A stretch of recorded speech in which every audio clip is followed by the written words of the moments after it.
한자에 보면 타산지석이라고 하는 한자어가 있습니다. 다른 산의 나쁜 돌이라도 자신의 옥을 가는데 쓸 수 있다 의미입니다. 다른 사람의 행동을 통해서 자신을 가르치는데 어떤 경우이든지 도움이 된다, 그런 의미입니다. 때로 다른 사람의 잘못된 모습도 나를 가르치는데 도움이 됩니다. 왜냐하면 우리 모두는 완전하지 않기 때문에 무엇이든지 배움의 기회를 삼으면 우리에게 도움이 될 수가 있습니다. 그래서 사실 우리 주변의 사람들을 우리는 볼 때 좋은 사람을 통해서 좋은 것도 배울 수 있고요, 또 나쁜 것을 통해서 또 우리를 돌아볼 수 있기도 합니다.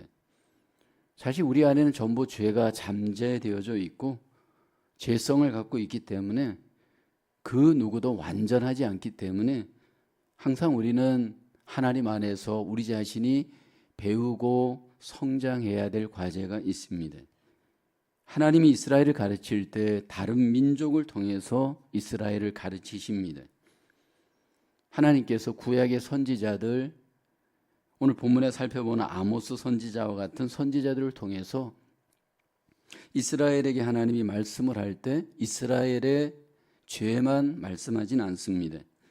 주변 국가들의 죄, 주변 국가들의 그 문제점들을 주님께서 낱낱이 이야기하면서 이스라엘을 다시 한번 돌아보도록, 주관적으로 인식하도록 하나님께서 이스라엘 가운데 선지자들을 통해서 일하십니다.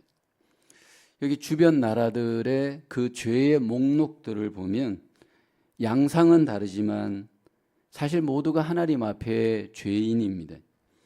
성경을 통해서 우리는 인간의 철저한 부패한 죄성을 보게 됩니다. 그래서 시대가 아무리 바뀌고 환경이 아무리 바뀌고 상황이 아무리 바뀌어도 인간의 죄성은 그대로 죄성으로 남아 있습니다. 과거에도 지금도 앞으로도 인간의 이 죄성은 하나님 앞에서 끊임없이 우리에게 남아있는 하나님의 그 죄인들의 모습입니다. 여기 아모스서를 통해서 동일 그 죄성들을 고발하는 그 죄악들의 목록을 보면 뭐 그 당시의 죄의 목록이나 지금의 우리의 죄의 목록이나 사실 50호 100호 다를 바 없는 죄들이 우리에게도 여전히 있을 수 있습니다. 하나님께서 지금 아모스를 통해서 주변 나라들의 죄를 하나하나 고발하면서 이스라엘을 또 하나님께서 돌아보게 하시고 우리를 돌아보게 하십니다. 오늘 본문에 보면 이스라엘의 주변 국가들 중에서 에돔이라는 나라, 암몬이라는 나라, 하나님께서 그 죄에 대해서 고발하는 내용입니다. 그리고 하나님의 심판도 소개합니다. 여기 이들 속에 나타나는 공통되는 문제점, 여기 에돔과 암몬이라고 하는 나라들의 그 죄의 중심에는 자기라고 하는 죄가 깊게 있었습니다. 이 자기로부터 시작되어지는 그들의 죄의 구체적인 죄성의 문제가 오늘 본문에 소개됩니다. 사실 오늘 우리의 삶을 들여다볼 때 많은 경우에 우리의 문제의 출발점은 나일 수가 있고 내 아닐 수 있음을 모압과 오늘 에돔과 암몬을 통해서 우리는 적용할 수가 있습니다. 첫째로 우리는 자기 마음의 분노를 다스려야 합니다. 오늘 본문에는 에돔의 죄가 고발됩니다. 11절에 보면 여호와께서 이와 같이 말씀하시되 에돔의 서너 가지 죄로 말미암아 내가 그 벌을 돌이키지 아니하리니 이는 그가 칼로 그의 형제를 쫓아가며 긍휼을 버리며 항상 맹렬히 화를 내며 분을 끝없이 품었습니다. 여기 에돔이라고 하는 민족은 잘 아시는 대로 에서의 후손들입니다. 에서는 이삭이 낳은 쌍둥이 아들 중에서 에서가 형이었고 야곱이 동생이었습니다. 그런데 오늘 본문에 보면 이 에돔 족속이 칼로 그 형제를 쫓아가는 죄를 범합니다. 여기 에돔 민족이 쫓아간 그 형제는 바로 야곱의 후손인 이스라엘입니다. 그러니까 에돔 민족은 지금 긍휼을 버리고 맹렬히 화를 내면서 분을 끝없이 품었다 말씀을 합니다. 감정의 포로가 되어 있는데 분노의 감정이 에돔의 민족의 중심이었습니다. 에돔 민족이 왜 이렇게 분노가 많고 분노의 포로가 되었을까라는 겁니다. 에돔 민족은 이스라엘에 대해서 분노하였습니다. 이스라엘에 대해서 조금도 긍휼이 없었고 항상 그 안에 화를 품고 이스라엘을 공격합니다. 그들의 그 중심의 마음은 분노하는 마음, 증오하는 마음, 미움의 마음, 그 마음이 그들의 마음을 정복하고 있었습니다. 우리가 성경을 보다 보면 구약으로부터 신약에 이르기까지 어떤 그 미움과 분노와 공격의 대상이 멀리 있지 않고 사실은 가까운 집안에 가까운 데 있음을 보여줍니다.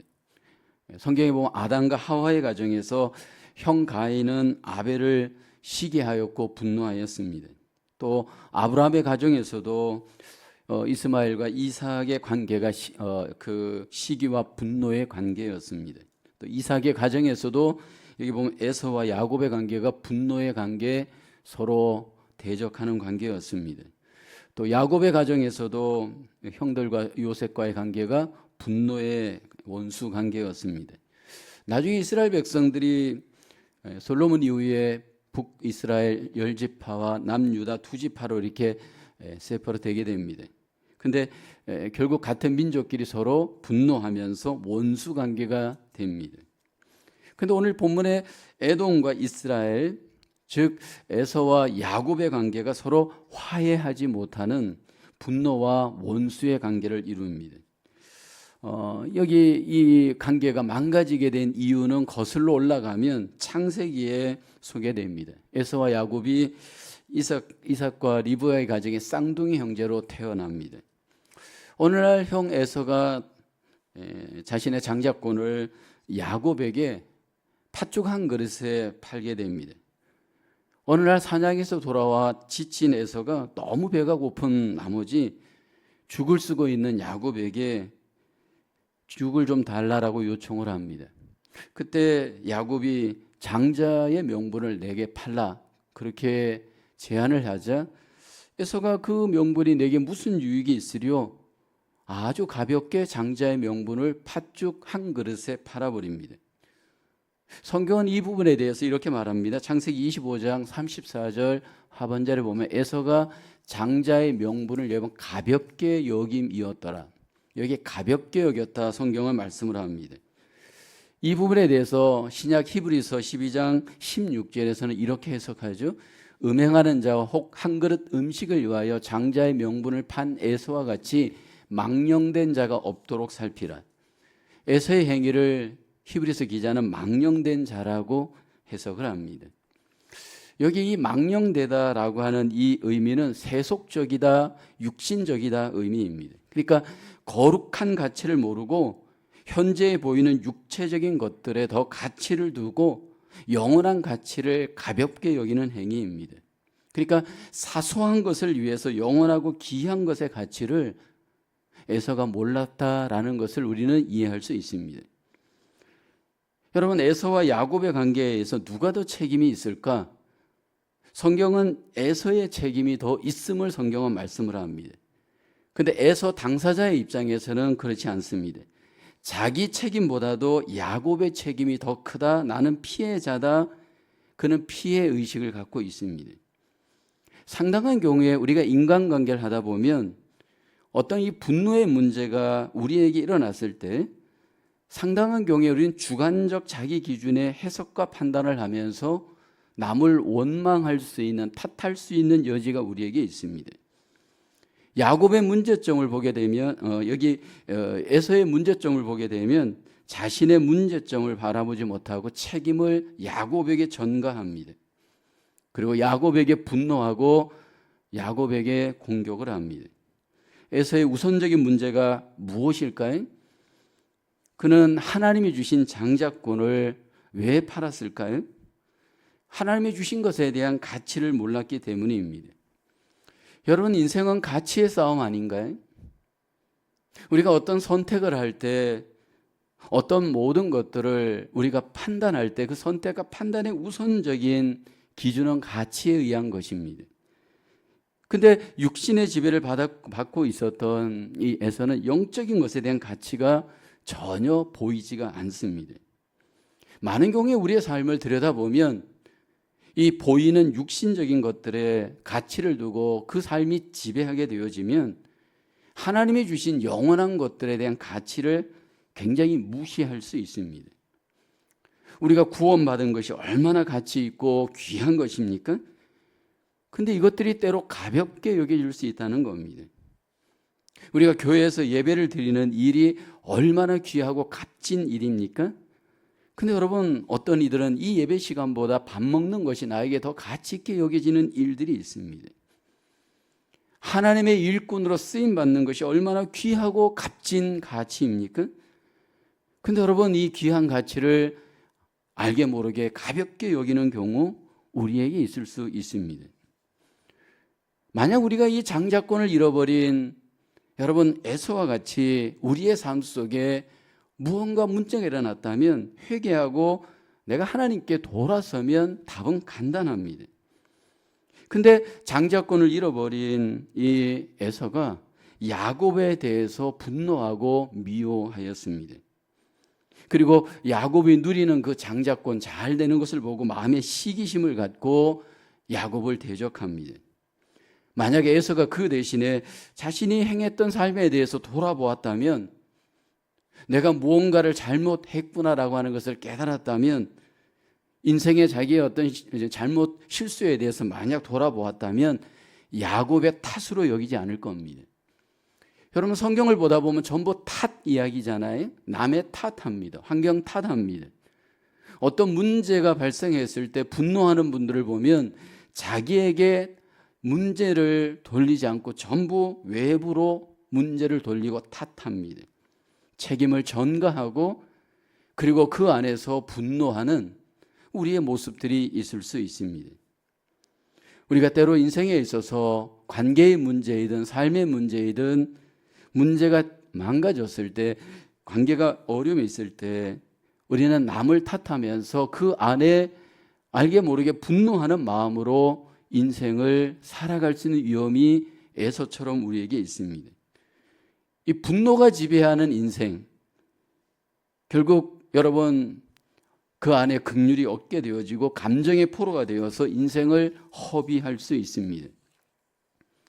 우리가 이게 마음에 감정이 상하게 되면 그 감정 밑에 숨어 있는 우리의 본성적인 죄가 조인되어져 연합하면서 그 안에 엄청난 여러분 부정적인 파워가 우리 안에 일어나기 시작을 합니다.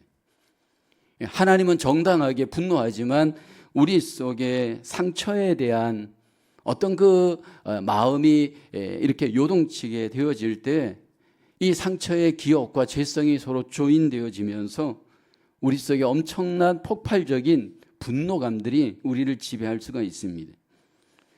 그런데 많은 경우에 이 상처를 우리가 딛고 분노를 이기기 위해서는 우리가 하나님께서 원하시는 용서의 삶을 산다면 답은 간단합니다. 그런데 많은 경우에 이 용서가 어렵습니다. 왜냐하면 이 용서는 대가를 요구하기 때문입니다. 보복하고자 하는 내 안에 모든 권리를 내려놓아야 합니다.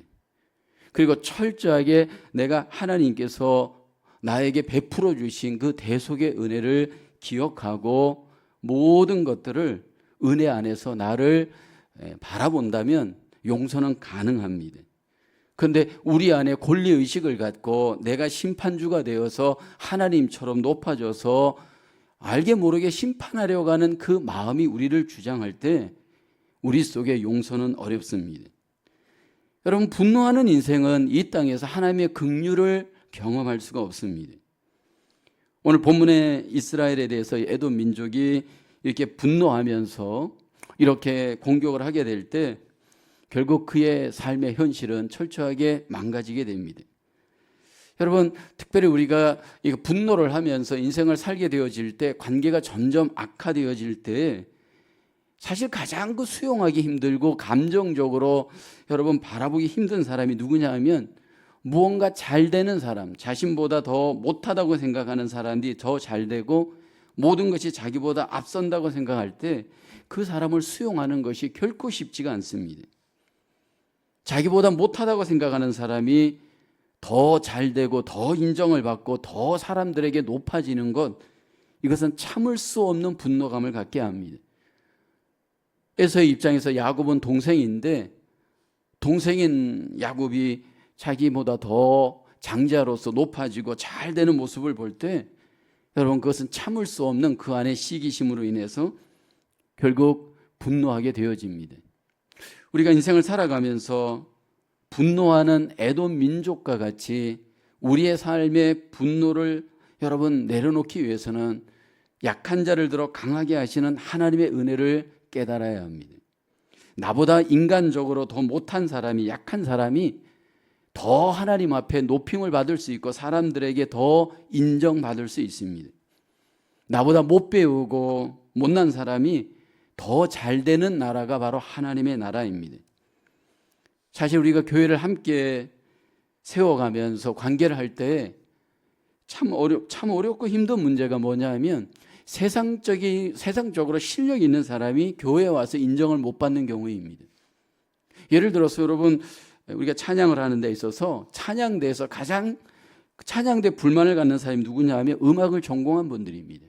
왜냐하면 자기는 실력으로 볼 때 가장 이 부분에 높다라고 생각하는데 자기 기준대로 모든 것들이 잘 안 맞춰지기 때문에 여러분, 그것에 대해서 화가 납니다. 여러분, 교육부서에서 가장 분노할 수 있는 사람이 누구냐 하면 세상에서 교육을 전공한 사람입니다. 자기의 실력대로라면 이 교육부서에서 모두가 나를 따라와야 됩니다. 근데 그렇지 않은 현실을 보면서 때로 분노하잖아요. 근데 우리가 기억해야 될 것은 빨리 내가 그것을 내려놔야 됩니다. 잘하는 것이 기준이 아닌 곳이 교회입니다. 교회는 못하는 사람이 오히려 잘되게 하는 곳이 바로 교회입니다. 이 거꾸로 가는 하나님의 은혜의 원리를 교회 안에서 못 깨달은 분들은 세상적인 실력의 기준으로 교회를 자꾸 등급을 매깁니다. 그리고 관계를 하려고 합니다. 하나님의 그 은혜를 무시하게 되어질 때 결국 우리의 삶은 우리의 삶 속에 하나님의 섭리와 역사를 거부하게 되어집니다. 시기심을 갖고 여기 야곱을 대적하고 공격하는 이 에서, 나보다 더 못하고 더 아래에 있다고 생각하는 동생이 여러분 더 잘 되는 것을 에서는 봐줄 수가 없고 그 민족은 봐줄 수가 없습니다. 특별히 우리가 함께 교회 생활을 하면서 또래의 사람들 중에 나보다 못하다고 생각하는 사람이 교회에서 오히려 더 인정을 받고 더 사람들에게 높임을 받고 저 잘 되는 것을 보면 내 안에서 분노가 일어나지는 않습니까? 신앙의 여정에 있어서 나보다 못한 사람이 잘 되는 것을 인정할 줄 아는 곳이 바로 교회여야 합니다. 그것이 바로 하나님이 원하는 성화의 모습인 줄로 믿습니다. 하나님의 일하심을 인정하고 은혜로 역사하시는, 약한 자를 들어 강하게 하시는 그 하나님의 섭리를, 그 은혜를 이해할 때 시기심을 내려놓고 우리는 관계에 있어서 더 하나님이 기뻐하시는 아름다운 삶의 관계로 하나님 앞에 나아갈 수 있는 줄로 믿습니다. 분노의 감정을 다스리며 하나님의 은혜를 깨달아 우리의 관계가 하나님 앞에 아름답게 하나 되어지는 하나님의 백성의 삶을 살아야 할 줄로 믿습니다. 두 번째로 자기 마음의 욕심을 내려놓아야 합니다. 오늘 본문 암몬 자손의 죄를 주목하면서 책망하시고 심판하시는 하나님이십니다. 암몬의 가장 핵심적인 죄는 마음의 욕심을 다스리지 못하였습니다. 여기 암몬 자손의 핵심적인 죄, 땅에 대한 욕심이 있었죠. 13절에 보면 여호와께서 이와 같이 말씀하시되 암몬 자손의 서너 가지 죄로 말미암아 내가 그 벌을 돌이키지 아니하리니 이는 그들이 자기 지경을 넓히고자 하여 길르앗의 아이벤 여인의 배를 갈랐습니다. 성경의 암몬 족속은 롯의 딸이 그 아버지와 관계 속에서 생겨난 민족입니다. 그러니까 이 암몬 족속은 롯이 아브라함의 친척이었기 때문에 이스라엘과 사실은 가까운 친척의 관계입니다. 그런데 이 암몬 족속은 항상 이스라엘과 대적 관계를 이루었습니다. 특별히 오늘 본문을 보면 이 암몬 족속이 길르앗에 대한 욕심이 있었음을 보여줍니다.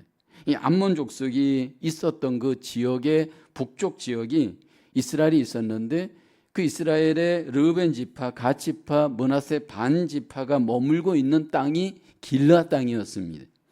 그런데 이 길르앗 땅은 굉장히 전쟁의 요충지였고 경제의 요충지였습니다. 그런데 이 암몬 족속이 길르앗 땅을 넓히기를 원하는 욕심을 갖고 이스라엘을 공격하였습니다.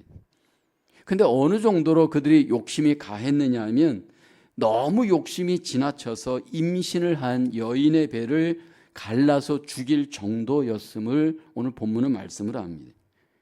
그러니까 아주 잔인하게 그 땅을 차지하기 위해서 욕심을 갖고 이스라엘을 공격한 겁니다. 지금 우리로 얘기한다면 돈을 벌 수만 있다면 인정사정 볼 것 없이 남을 속이고 남을 이렇게 손해보게 하고 남을 죽이기까지 하면서 돈을 벌려고 하는 그 모습이 바로 여기 암몬 족속의 모습입니다. 여러분, 때로 인생의 마음의 욕심은 모든 관계를 파괴합니다. 친척이든 친구이든 뭐 어떤 성도이든 관계없이 내가 그 욕심을 소유하기 위해서 철저하게 파괴적이고 관계를 깨서라도 내가 원하는 것을 소유하기를 원하는 마음이 우리 가운데 있을 수 있습니다. 성경은 이 욕심에 대해서 우리에게 철저하게 사망에 이를 수 있는 원인이 됨을 우리에게 경고하죠. 하나님께서 욕심이 사망을 낳는다 말씀을 합니다. 야고보서 1장 14, 15절 말씀에 이렇게 말씀하죠. 오직 각 사람이 시험을 받는 것은 자기 욕심에 끌려 미혹됨이니 욕심이 잉태한 즉 죄를 낳고 죄가 장성한 즉 사망을 낳느니라. 오늘 우리의 삶에 있어서 오늘 이 본문의 암몬 족속은 땅에 대한 욕심을 가졌다면 오늘 우리로 얘기한다면 돈에 대한 소유에 대한 욕심이 우리에게 있을 수 있습니다. 땅을 더 차지하고 싶은 그 욕심처럼 돈을 더 벌고 소유하고 싶어하는 그 욕심이 우리 안에 있을 수 있습니다. 그런데 이 욕심이 우리 안에 지배하는 순간 욕심은 철저히 관계를 무시합니다. 관계를 파괴하면서까지도 욕심으로 인해서 그 안에 돈을 얻으려고 합니다. 우리가 예수님의 제자를 보면 가룟 유다가 예수님과의 그 3년여 동안의 관계를 깨고 결국 은 30개 예수님을 팔았다라는 것을 우리는 잘 압니다. 자기의 마음을 다스리지 못하고 욕심의 지배를 받고 인생을 살다가 결국은 멸망당하였습니다. 여러분, 누가 그 욕심을 다스릴 수 있을까? 여러분 생각해 보셔야 합니다. 과연 나는 욕심을 다스리고 있는가?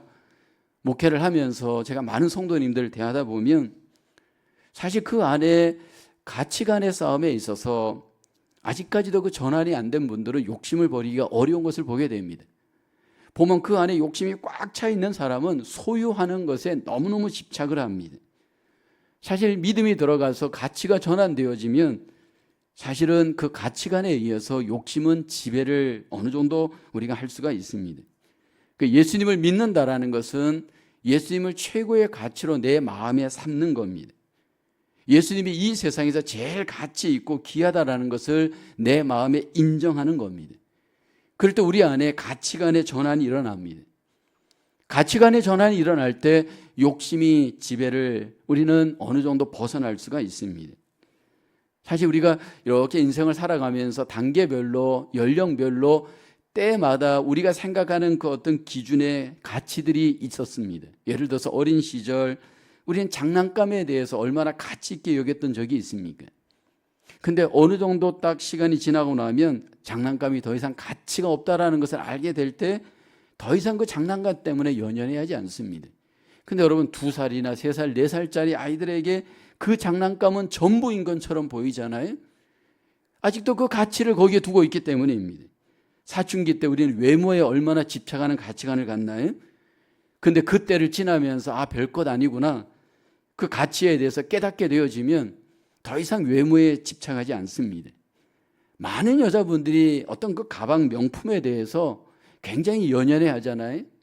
뭐 루비통 하나만 있으면 뭐 모든 것들을 다 얻은 것처럼 그렇게 마음에 굉장히 그것을 사모하는 분들이 있잖아요. 근데 여러분 그것을 뛰어넘는 가치관을 갖는 분들은 그것에 연연해 하지 않습니다. 이 가치관이 우리의 이 마음을 지배하고 삶을 지배하는데 오늘 이 본문의 암몬 족속은 길르앗이라고 하는 가치의 기준을 두고 있었습니다. 여러분, 오늘 우리에게도 길르앗이 우리를 지배할 수 있습니다. 그것을 더 넘어서는 더 높은 가치가 우리를 지배하지 않으면 우리 눈에 보이는 길르앗을 소유하기 위해서 집착하고 관계를 깨면서라도 그것을 얻기를 위해서 욕심을 부릴 수가 있습니다. 성경에 보면 아브라함과 조카 롯이 땅을 차지하는 소유의 문제 앞에 싸움이 벌어집니다. 창세기 13장에 소개되는 내용이죠. 아브라함의 목자들과 롯의 목자들이 서로 다툽니다. 서로 좋은 땅을 차지하기를 원하는 그 욕심 때문에 서로 싸울 때 서로 양보하기 힘든 정황입니다. 그때 그 싸움이 사실 자칫하면 두 가족 간에 엄청난 싸움이 될 수 있었습니다. 근데 여러분, 그때 아브라함이 여러분 그 욕심을 내려놓고 포기하잖아요. 창세기 13장 8절에 보면 아브라함이 롯에게 이르되 우리는 한 친족이라 나나 너나 내 목자나 내 목자나 서로 다투게 하지 말자. 그리고 아브라함이 스스로 포기합니다. 창세기 13장 9절을 보게 되면 내 앞에 온 땅이 있지 아니하냐, 나를 떠나가라. 내가 좌하면 나는 우하고 내가 우하면 나는 좌하리라. 아브라함이 양보합니다. 아브라함이 눈에 보이는 사소한 욕심에 여러분 가치를 두지 않았습니다. 아브라함이 더 가치를 둔 것은 땅보다도 관계였습니다. 너와 내가 서로 한 친족인데 이 관계인데 이 땅 때문에 우리의 관계가 깨어질 수 없다는 겁니다. 관계를 지키기 위해서 땅을 내려놓았습니다. 여러분, 인생을 살아가는 데 있어서 소유보다 더 중요한 것이 사람입니다. 인간관계가 깨어지는 분들을 보게 되면 인간관계를 깨서라도 뭔가 내 욕심을 얻기를 집착하기 때문입니다. 근데 여러분, 결국 소돔과 고모라 이 롯이 욕심으로 선택한 곳은 어떤 곳이 됩니까? 죄악이 충만하였던 소돔과 고모라를 이 롯이 바라보질 못하고 그것을 선택합니다. 결국 그 욕심의 땅은 하나님의 심판을 받습니다. 근데 욕심을 내려놓고 이렇게 양보하고 결국 가나안 땅을 선택한 아브라함을 하나님이 결국 복을 주시고 복의 근원으로 삼아 가십니다. 우리가 생각하기에는 양보하는 것이 손해일 것 같고 지는 것이 패배하는 것 같이 보입니다. 그런데 하나님께서는 우리에게 양보하고 때로 내려놓는 것이 얻는 길이다 말씀을 합니다. 결국 아브라함이 더 강한 자로서 먼저 내려놓았습니다. 사실 우리가 하나님 앞에 믿음 생활을 할 때 강함과 약함 무엇이 기준인가 질문을 합니다. 더 믿음이 있는 사람이 강한 사람입니다. 더 믿음이 있는 증거가 무엇일까요? 내려놓을 줄 아는 사람이 더 믿음이 있는 사람입니다. 내가 갖고 있는 것들을 상대방을 위해서 먼저 내려놓을 수 있는 사람, 그 사람이 바로 강한 자의 모습입니다. 근데 여러분, 우리가 딱 소유하는 순간 더 소유하려고 하고 소유하려는 순간 우리는 거기서 집착하게 되어집니다. 그러므로 이 내가 소유한 것들을 내려놓는 것 결코 여러분 간단하고 쉬운 일이 아닙니다. 누가 이것을 내려놓고 욕심에서 자유로울 수 있는가? 은혜입니다. 저는 교회 속에 많은 분들을 봅니다. 30여 년 목회를 하면서 이렇게 저렇게 인생을 살아가면서 승리하는 분들, 그리고 하나님의 복을 얻는 분들을 보게 되면 결국은 욕심을 내려놓고 하나님의 은혜의 지배를 받는 분들입니다. 여러분, 은혜는 우리의 마음의 가치를 전환시킵니다. 은혜는 우리의 마음 속에 무엇이 가치 있는 것인지를 알게 하고 깨닫게 하고 그것을 향해 나아가게 합니다. 근데 은혜가 없는 사람은 사소한 것에 집착합니다. 아니, 사소한 것을 더 얻으려고 욕심을 부리게 되어집니다. 근데 욕심을 갖고 더 얻으려고 할 때 여기 암몬 족속 더 얻으려고 할 때 더 잃게 됩니다. 욕심으로 내가 더 얻으려고 싸우는 순간 관계도 깨어지고 소유도 잃게 되어집니다. 오늘 우리의 삶 속에 하나님이 경험하는 것은 얻고자 하는 자는 잃을 것이고 결국 내려놓으려고 하는 자가 얻게 되어질 것을 성경은 말씀을 합니다. 아모스서를 통해서 하나님은 에돔과 암몬을 통해서 이스라엘에게 말씀하시고 우리에게 말씀을 합니다. 분노를 다스리고 있는가 나를 돌아보길 원합니다. 많은 경우에 과거의 기억들 속에서 그 분노하는 이유가 누군가로부터 나는 피해를 받았다 억울해하면서 알게 모르게 화를 내고 분을 품고 긍휼하지 못하고 공격을 하면서 탓하고 있는 나의 모습은 없는가 돌아보길 원합니다. 결국 이렇게 분노하는 에돔을 하나님께서 하늘에서 불을 내리시겠다 말합니다. 분노로서 남을 공격하고 분노로서 남에게 더 아픔과 상처를 주는 자를 하나님께서 통치하시면서 심판하실 것을 경고하십니다. 또 자기 욕심을 다스리지 못하고 무자비한 삶을 살면서 여기 범죄하는 암몬 자손을 하나님께서 주목합니다. 욕심의 포로가 되어져 이렇게 임신한 자의 배를 갈라서라도 자기 욕심을 채우기를 원하는 이러한 무자비한 자를 하나님이 불을 놓아서 그 성과 궁궐을 태워버리시겠다 말씀을 합니다.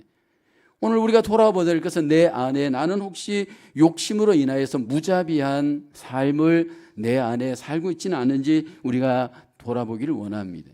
결국은 이 분노감과 욕심은 작은 것을 얻으려다가 큰 것을 잃어버리게 됩니다. 작은 것에 집착하다가 큰 것을 다 놓쳐버리는 미련한 인생인 것을 오늘 성경은 우리에게 말씀을 합니다. 결국 인생의 출발은 마음에서 시작됩니다.